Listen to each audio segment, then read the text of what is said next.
Welcome, everyone. I'm very happy to give this talk here at Node Congress.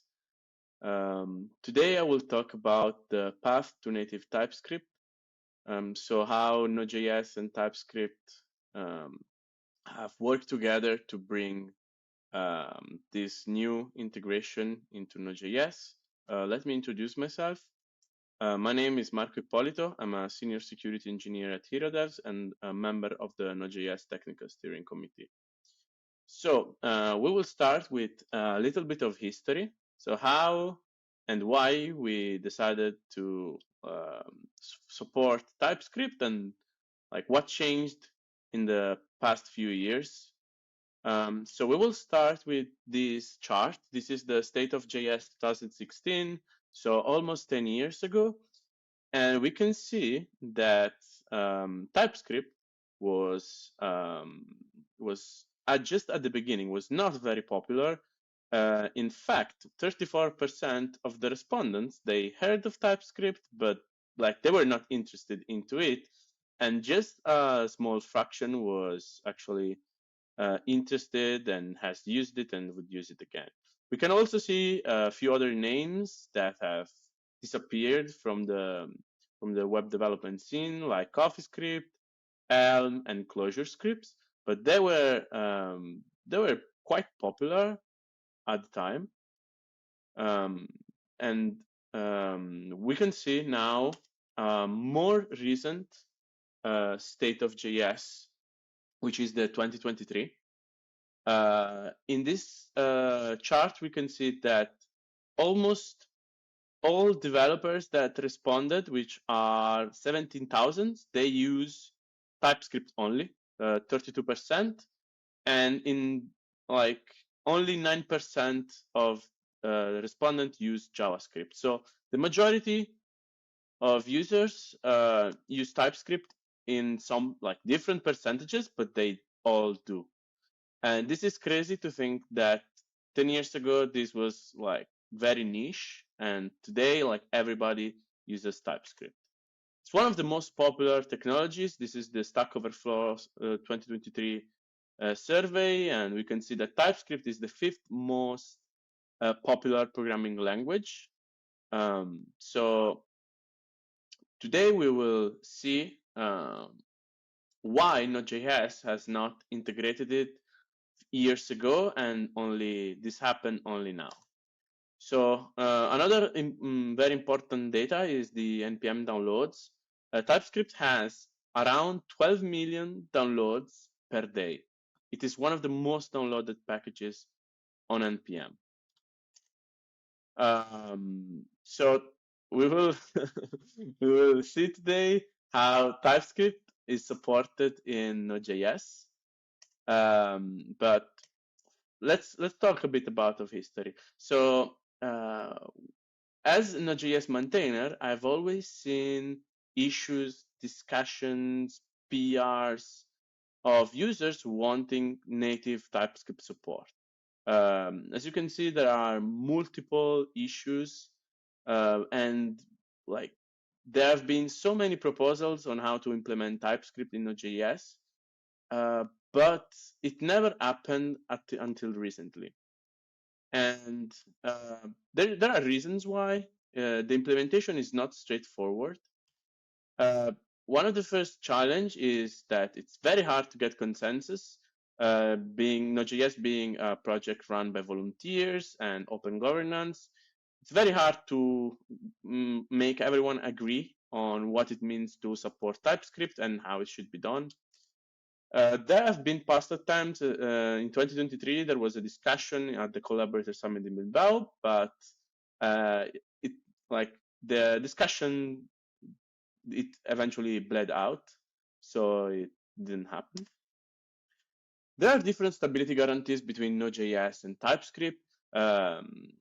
TypeScript does not follow Semver, so it means that every minor update has breaking changes, while Node.js has strong security guarantees. So there is a new, like an LTS release of Node lasts for 3 years. So it's not possible to lock in a specific version of TypeScript for 3 years. And this big difference between between Node and TypeScript makes it hard to integrate it. Node.js does not support a configuration file and therefore does not support tsconfig. Um, Having Node supporting tsconfig, it would be weird, and it's something that would not get consensus because in the first place Node does not have its own config file. So why would it support the config file of another project or dependency of Node.js, which is the reason why Node does not support tsconfig. It's very hard to choose a tool that works out of the box. As we said, we cannot use TypeScript as an npm package. We need to use something else. The reason why we cannot use TypeScript is because it's a very large npm package. It's a 24 megabyte package. It's written in JavaScript, and it would be very hard to integrate, and not to mention the stability guarantees that we talked about before. So like there is not a single tool that fits the use case of Node, and therefore it's very hard to choose. In the past, there were a lot of issues between CommonJS and ESM interoperability.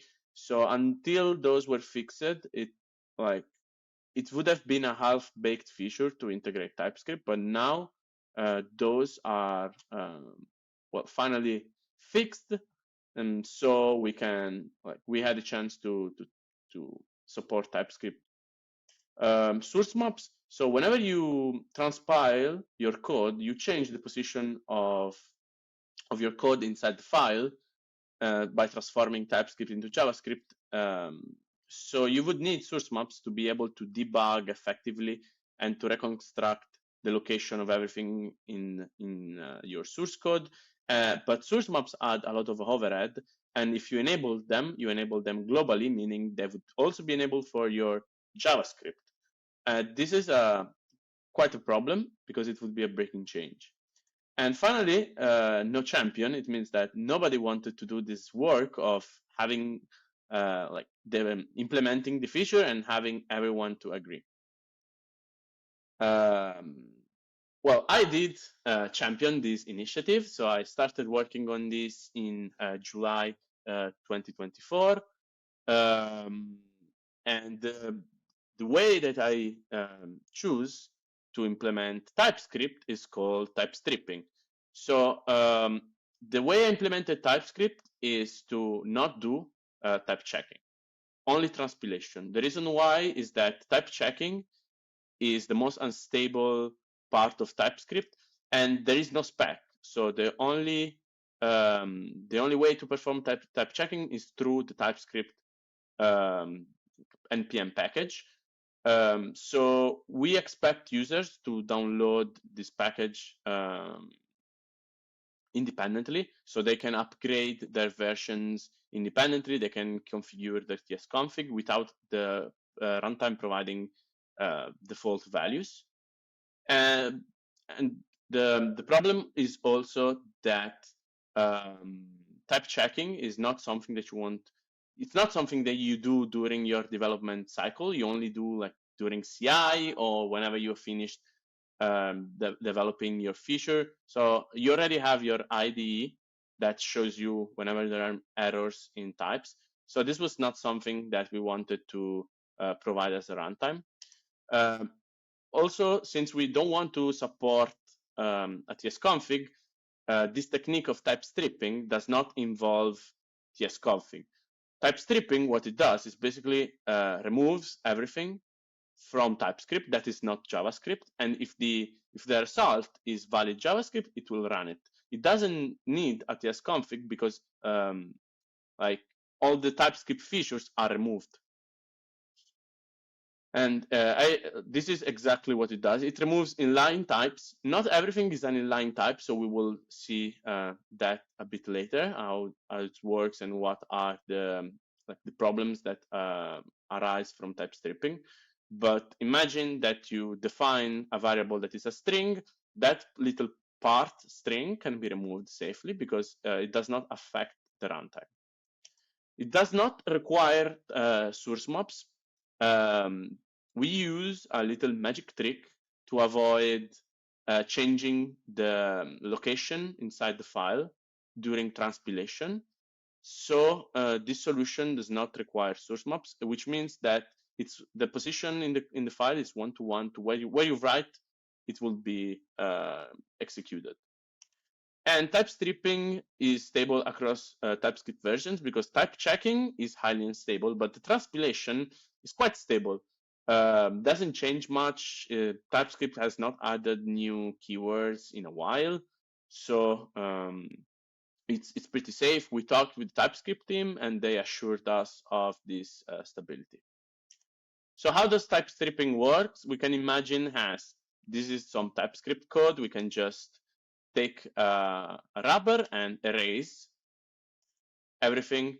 So interfaces are not part of JavaScript. We can erase them. This is an inline type. We can erase it because it's not part of JavaScript. So the end result looks like this. This is valid JavaScript. So this is something that Node can execute. The problem is that this requires source maps because we have changed the position inside the file.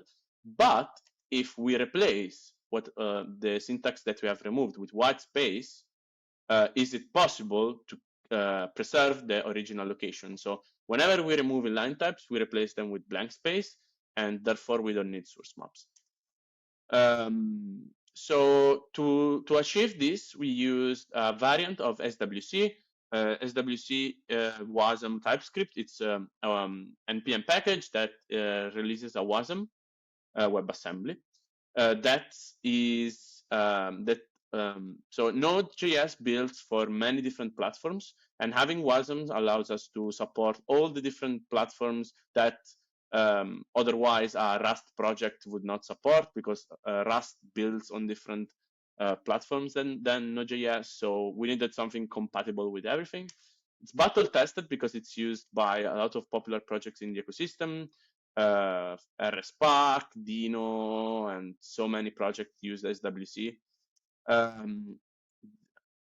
It supports TypeStripping, so it allows us to do what we talked about before. It's very fast, and the maintainers are incredible. They helped us a lot. They were able to ship these customized versions of SWC in days since we started to work on TypeScript, and this helped us a lot. So a big shout out to SWC maintainers. We decided to wrap SWC into a package called Amaro.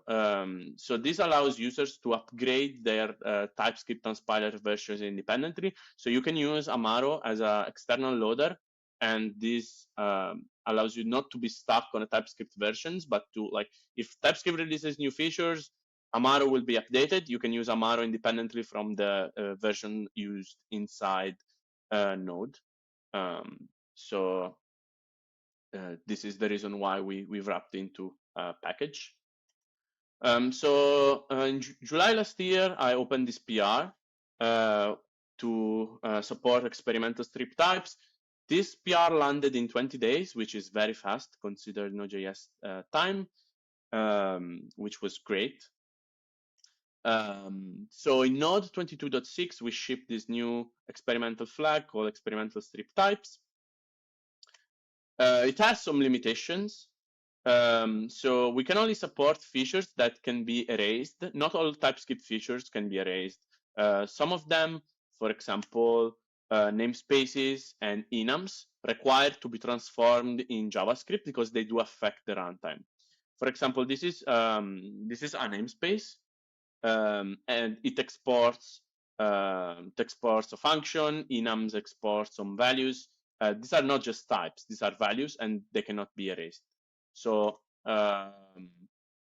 if your namespace exports only types from Node 23.8, they can be supported. But if they export values that affect runtimes, they cannot be supported. They will throw an error during transpilation.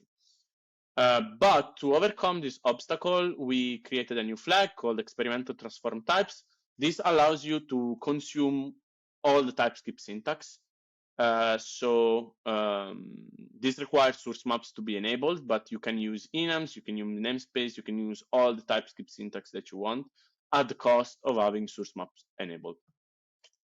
For example, this is what namespace and enum looks like in JavaScript. So there is a code generation from TypeScript to JavaScript, and by default, we want to avoid this kind of code generations. Also, custom paths are not supported. So when you use, because it requires tsconfig, but you can use Node.js subpath imports that are supported and do exactly the same thing. So you can use them to alias a specific path inside your project. So the first limitation, as I said, features that require transformation. We do not perform down leveling, which means that if it's a syntax that is going to be supported by the JavaScript engine, for example, decorators or explicit resource management, the TypeScript compiler will not perform transpilation of those because they will be supported eventually in a new Node.js version. So the using keyword, it will not be transpiled, it will not be down leveled into JavaScript that is compatible. So it will be left there. And if the JavaScript engine supports it, it will be possible to run it. Otherwise, it will throw a syntax error. Same for decorators. They will come soon into the language. So there was no reason to polyfill the behavior of decorators. Another limitation is you have to be explicit when you import a file. If it's a TypeScript file, you need to use the .ts extension. Otherwise, you need to use the .js extension.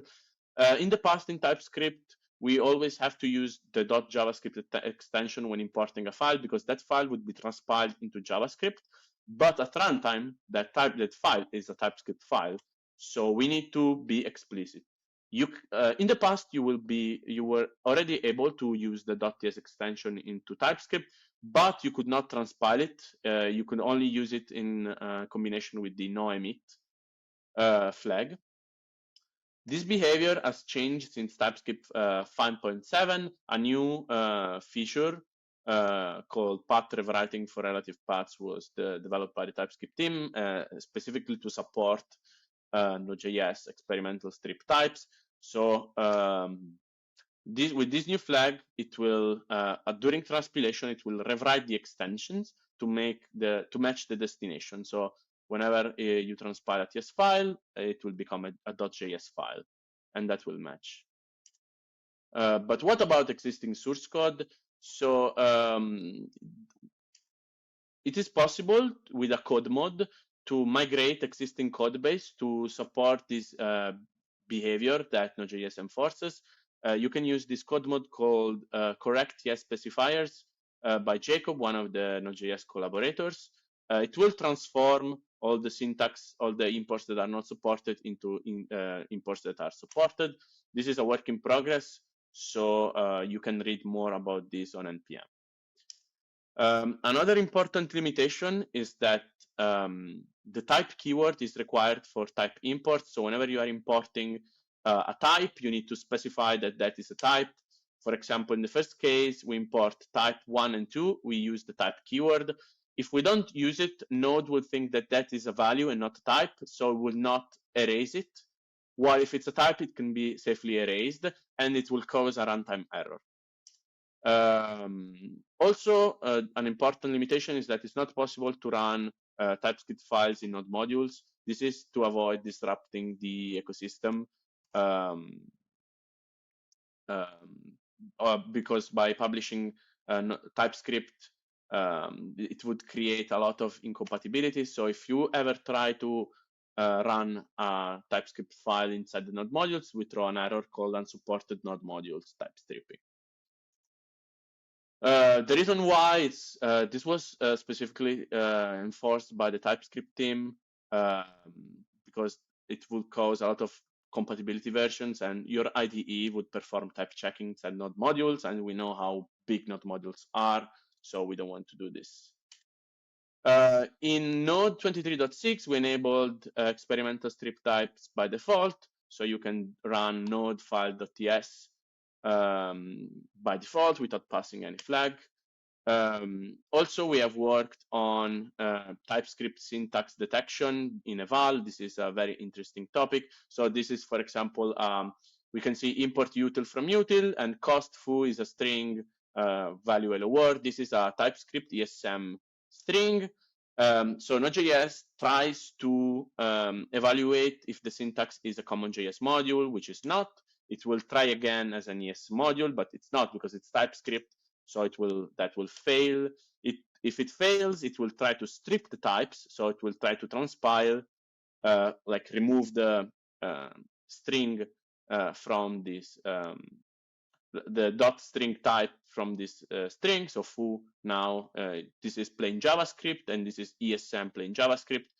So if this fails, it means you have a syntax error or the syntax is unsupported. So it will throw the error from the step 2 plus the TypeScript compiler message. This is to avoid breaking changes in the error that is thrown.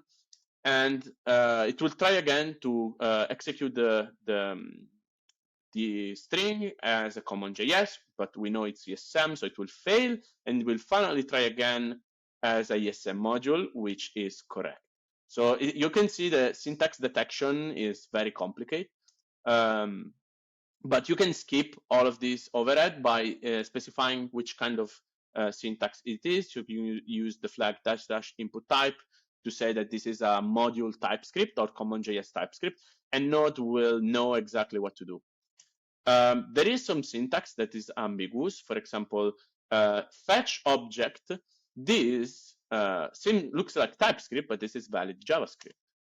If you try to execute it in Node, it will return false. And if you try in the browser, it will also return false. This is because the Angular is detected as lesser.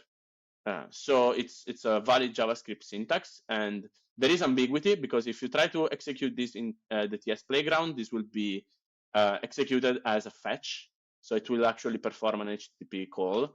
If you try to execute it in Node with the input type as common JS TypeScript, it will also perform a fetch. So as you can see, the same syntax, if it's JavaScript or TypeScript, it changes the behavior. So this is a big problem. TypeScript in the latest release announced a new flag called erasable syntax only. This will match the behavior of Node.js. So all the syntax that is not supported by Node.js will throw an error in TypeScript when you type check. This is very good because now you can type check and make sure that the syntax you're writing can be executed by Node. This is the TypeScript config that we suggest to our users.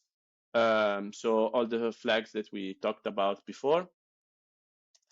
So what are the next steps? I will keep bug fixing it. I will work on making it faster, and I'm working on unflagging it in Node 22 and hopefully make it stable in Node 24 that's coming in very soon. So if give it a try, you can join us on the Node.js TypeScript repo. We have meetings. You can check the Node.js calendar, and that's it. Thank you for listening.